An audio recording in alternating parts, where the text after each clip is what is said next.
Quand il pleut, il tombe des cordes. Cela a été certainement le cas le 20 juillet à Beijing, lorsque des pluies diluviennes se sont abattues sur la ville et provoqué l'engorgement des sols dans plusieurs quartiers de la capitale.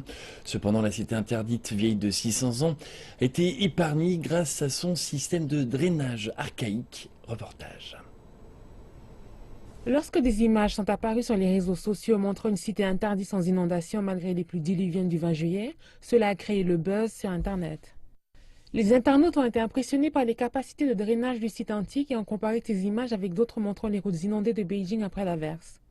L'ancien système de drainage n'a pas uniquement joué son rôle initial mais a également présenté un scénario rare. Les visiteurs du musée du Palais ont affirmé qu'ils ont vu le 20 juillet sortir de la gueule de 1142 dragons de l'eau de pluie provenant des plateformes supérieures sur lesquelles le palais principal a été construit. Il s'agit d'une scène inhabituelle, car c'est seulement lorsque les pluies sont abondantes que nous voyons sortir de la gueule de ces dragons de l'eau. Construite durant la dynastie des Ming entre 1368 et 1644, la cité interdite a très bien été entretenue au cours des derniers siècles. Il existe trois types de systèmes de drainage.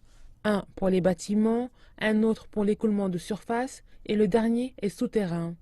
À trois, ils forment l'ensemble du système de ce site touristique. La différence d'altitude entre la porte nord et la porte sud du musée est près de 2 mètres et cela a créé des conditions favorables pour un système de drainage naturel. Selon le conservateur du musée Shan Ji-xiang, les systèmes de drainage artificiels comme les fossés, ponceaux et trous de drainage complètent le réseau. Cela fonctionne avec des systèmes modernes et permet de protéger le palais. L'ancien système de drainage de la cité interdite symbolise l'esprit d'artisanat qui a été transmis de génération en génération. Toutefois, le système du palais et sa capacité en matière de prévention des inondations sont le résultat de plusieurs éléments. Le système de drainage du musée du Palais est un précieux héritage laissé par ces techniciens et artisans intelligents de l'Antiquité.